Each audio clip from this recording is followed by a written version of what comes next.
अस्सलाम वालेकुम dear students, कैसे हैं? उम्मीद है आप सब लोग खैरियत से होंगे जी। तो हम स्टार्ट करने जा रहे हैं इंग्लिश नाइन्थ को। तो इंग्लिश नाइन्थ के लेसन स्टार्ट करने से पहले सबसे पहले हम डिस्कस करेंगे इसकी पेपर स्कीम के ये कैसे जो है वो काम करती है। ठीक है, पेपर स्कीम कैसे होती है, किस चीज़ के कितने नंबर्स हैं, हम इस चीज़ को देखेंगे जी। तो इंग्लिश नाइन्थ के जो जो पेपर है उसका वो टोटल 75 मार्क्स का होता है। ठीक है, उसमें से 19 मार्क्स होते हैं एमसीक्यूज़ के, ठीक है, आपके ऑब्जेक्टिव के, और 56 मार्क्स होते हैं आपके ऑब्जेक्टिव के। जो 19 नंबर होते हैं आपके एमसीक्यूज़ में टाइप होते हैं ये, और इसमें पहले 5 जो एमसीक्यूज़ होते हैं वो होते हैं जी आपके ग्रामर बेस होते हैं, आपके टेंस टेबल में से। जो 12 टेंस हैं आपके, उन 12 टेंसों में से किस टेंस में कौन सी फॉर्म यूज़ होती है, इसको मद्देनज़र रखते हुए सही वर्ब की फॉर्म या सही हेल्पिंग वर्ब का इस्तेमाल करना। 5 एमसीक्यूज़ आपके ये होते हैं जो आपके ग्रामर बेस से आते हैं। उसके बाद जी आपके पास है जी 4 नंबर के आपके होते हैं जी करेक्ट स्पेलिंग। वो मेन अल्फाज आपके जो टेक्स्ट बुक में से लिए जाते हैं, उसके करेक्ट स्पेलिंग में से दुरुस्त स्पेलिंग का इंतखाब करना होता है। 4 का आपके ऑप्शन ये होते हैं एमसीक्यूज़ के अंदर। उसके बाद ये 5 नंबर होते हैं आपके जो correct meaning of the underline word. जो आपके मेन अल्फाज होते हैं टेक्स्ट बुक में से, उसमें से उसके दुरुस्त मीनिंग जो है वो में दुरुस्त ऑप्शन का इंतखाब करना होता है। इंग्लिश में ही वर्ड होता है और उसका इंग्लिश में ही इसका हमने दुरुस्त मीनिंग ढूंढना होता है। ये भी आपके टेक्स्ट बुक में से ये अल्फाज उठाए जाते हैं। उसके बाद जो अगले 5 नंबर हैं जी वो आपके आते हैं पार्ट्स ऑफ स्पीच में से। तो पार्ट्स ऑफ स्पीच जो है वो हम डिस्कस करेंगे आगे लेक्चर्स में, और इसमें जो है पार्ट्स ऑफ स्पीच में जो है आपके जो और ये जो टॉपिक है आपकी टेक्स्ट बुक में भी मौजूद हैं। हर चैप्टर के अंदर एक ग्रामर टॉपिक दिया गया है और ग्रामर टॉपिक में वही पार्ट्स ऑफ स्पीच डिस्कस किए गए हैं। तो वो जो है अगर आप उसको कवर करते हैं तो 5 नंबर आपके ये वाले कवर हो जाएंगे। इस तरह आपके 19 नंबर जो हैं आपके एमसीक्यूज़ वाले कवर हो जाते हैं। इसके बाद हमारा अगला सेक्शन आता है, इसके अंदर आप जो है अपने क्वेश्चन आंसर आपके आते हैं जी। क्वेश्चन आंसर आते हैं जी आपके 10 नंबर के आते हैं। 5 सवाल आपने करने होते हैं और ये आपके आते हैं जी आपकी टेक्स्ट बुक में से। उसमें जिनकी जब चैप्टर्स के आप ट्रांसलेशन पढ़ते हैं उसमें से ये सवाल उठाए जाते हैं और वो जो है आपने अटैम्प्ट करने होते हैं। 8 दिए होते हैं, 8 में से कोई से 5 आपने करने होते हैं।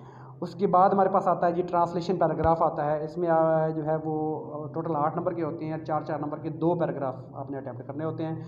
3 पैराग्राफ आपके आते हैं, ठीक है, डिफरेंट चैप्टर से 3 पैराग्राफ आ जाते हैं और इनमें से कोई से 2 आपने अटैम्प्ट करने होते हैं। हर पैराग्राफ 4 नंबर का होता है और टोटल 8 नंबर होते हैं, ठीक है। इसके बाद हमारे पास आ जाता है जी आगे नेक्स्ट क्वेश्चन आ जाता है जी राइट अ समरी। तो आपकी इंग्लिश की बुक में जो है 2 समरियाँ हैं, उनमें से कोई एक समरी जो है वो पोएम की जो है वो पेपर में आती है। तो वो आप तैयार करेंगे उस समरी, और समरी में से आप जो है 5 नंबर की वो गेन करेंगे यहाँ से। उसके बाद हमारे पास आ जाता है G use of any 5 of the following word phrase idioms of your sentence. मुख्तलिफ अल्फाज के आपने जुमले बनाने होते हैं। तो वो अल्फाज कहाँ से उठाए जाते हैं? ये आपके जो चैप्टर हैं उसमें मेन अल्फाज हैं, वोकैबुलरी ग्लॉसरी है या उसमें मेक सेंटेंसेस वाली एक्टिविटी है, उसमें से जो मेन वर्ड्स दिए होते हैं उसमें से जो है ये उठाए जाते हैं और उसमें आपने कोई से 5 करने होते हैं। ये भी आपके 5 नंबर के होते हैं। उसके बाद ये पास आता है जी लेटर, कि आपने जो आपके ग्रामर में है 15 लेटर हैं, कोई एक लेटर आता है जो उसमें से आपने करना होता है और ये 8 नंबर का होता है, ठीक है। अगर आप लेटर नहीं करना चाहते तो फिर दूसरी सूरत उसकी ये है कि या के ऑप्शन में और के ऑप्शन में है कि आप फिर स्टोरी तैयार करें, या लेटर करें या फिर स्टोरी करें।